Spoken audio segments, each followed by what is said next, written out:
Hello everyone and welcome to another JedBedrock Aviation video. There was supposed to be 3 videos spanning basic, intermediate, and advanced flying in War Thunder VR. Then I was going to have a video covering how to watch your back in Air Realistic. I have realized that doing all of that would make 4 very short videos, and it would just be a lot of work on my end and kind of boring on you guys' end. So for both of our convenience, I'm going to merge all the videos into one. It'll be a little longer, but I'm going to be showing footage of me doing dogfighting in the FW-190A4. And while that plays, I'll be giving pointers and what I was thinking at the time. One thing I will say before getting into the video is that flying, or more specifically combat flying, is something that you learn down to muscle memory. You have to be able to do maneuvers without looking at your controls and while thinking about what the enemy is doing. In the words of Maverick in the Top Gun movie, you don't have time to think. If you think, you're dead. To kick off our flight lessons today, I am starting with showing you some basic flying around. This is vital because you need to get very acquainted with your aircraft. If you don't know what your plane can do, then you'll fail in an actual fight because you'll be flying like a grandma in a Cessna instead of a fighter pilot. Good acrobatic practices are doing spins, loops, snap rolls, self-induced spins and recoveries, along with chasing allied planes in test flight. This all trains your body and mind to know your plane. Even though you're not physically in the plane, your mind gets used to how the plane flies. With time, you can feel the plane, even though it's not real. I even encourage trying out new maneuvers of your own invention.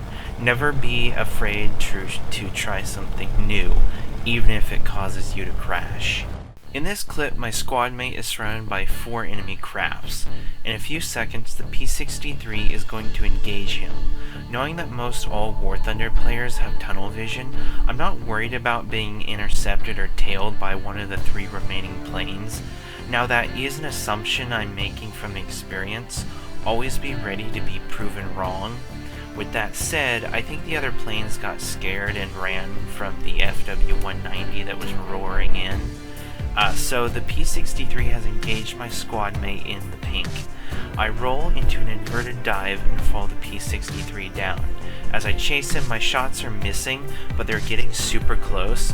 Some players will break off if shots start passing over their wing, but for about 60% of players, and for this P-63 in this case, have tunnel vision and will follow their target at all costs.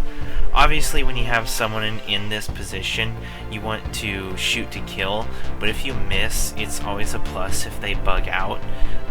Do make sure to watch your speed in this scenario. You don't want to rip your wings or overshoot the enemy plane. My squad mate is injured and goes for an effective move. Is it scummy?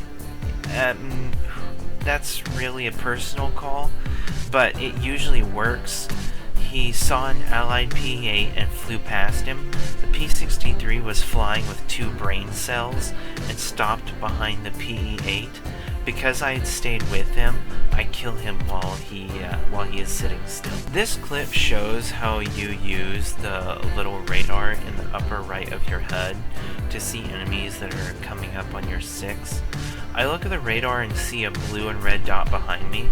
Never assume that those dots are AI controlled. Always assume they are player controlled. In this case, I was right in my assumption that they were player controlled.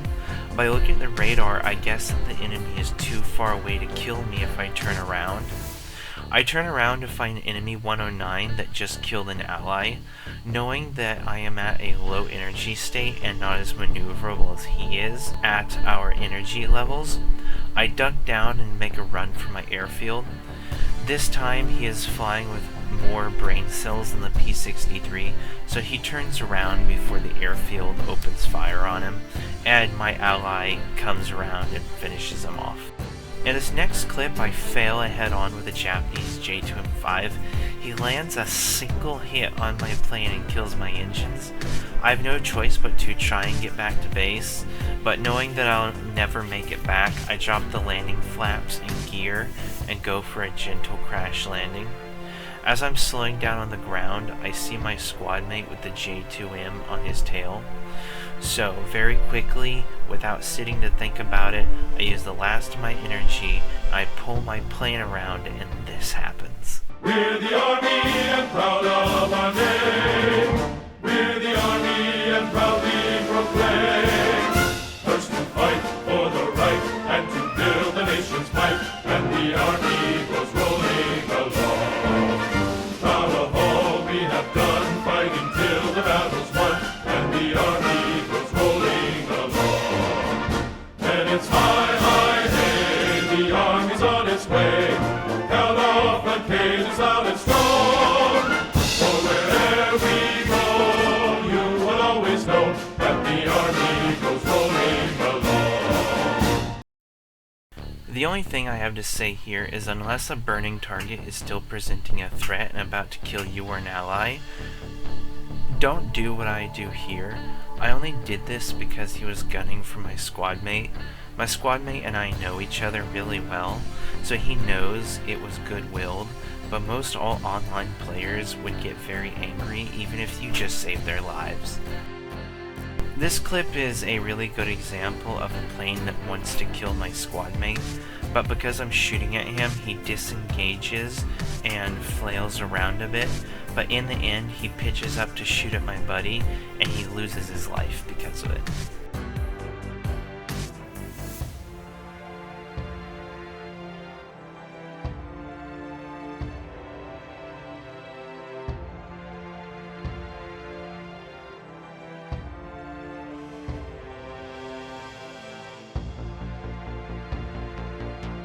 I'll play this clip and you can take what you want from it.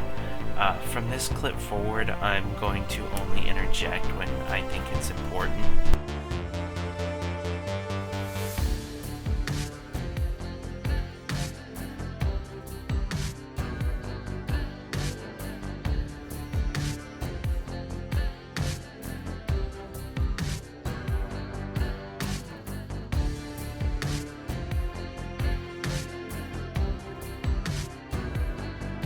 In this clip, I am engaged in a heavy dogfight. These are the moments that I live for in this game.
everyone, that has been my flying lessons video. The best teacher is practice and experience. So thank you for watching. Leave a like, subscribe. I will see you all next time. Bye. Sees my own silhouette. I'm getting stronger, step by step. The clock is ticking, but there's no time for regrets. I've been flying from town to town.